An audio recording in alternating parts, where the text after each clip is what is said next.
অনেকে বলেছেন আপনারা মাফ করে দিচ্ছেন কেন, তাহলে যারা পারপিটেটর তারা তো তাদের পাওনাটা পেল না। আপনি কোনটা চাচ্ছেন মানুষের জন্য? আপনি কি তার ধ্বংস চাচ্ছেন না তার সংশোধন চাচ্ছেন? যদি ধ্বংস চান তাকে নিয়ে যান যেখানে ইচ্ছা, আপনি টেনে নিয়ে যান। আর তার যদি আপনি সংশোধন চান এবং একটা সংশোধিত হাত হিসাবে তিনিও সমাজে কোনো অবদান রাখুন সেটা যদি চান, তাহলে তাকে সংশোধনের জন্য জায়গাটা তৈরি করে দিতে হবে।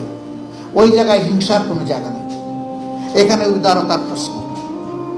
তবে আমরা বলেছি হ্যাঁ, কোনো ভিকটিম কিংবা ভিকটিম ফ্যামিলি তারা যদি সুনির্দিষ্ট অপরাধের প্রতিকার চেয়ে আইনের আশ্রয় নেয়, আমরা তাদেরকেও সাহায্য করব, এটা আমাদের দায়িত্ব।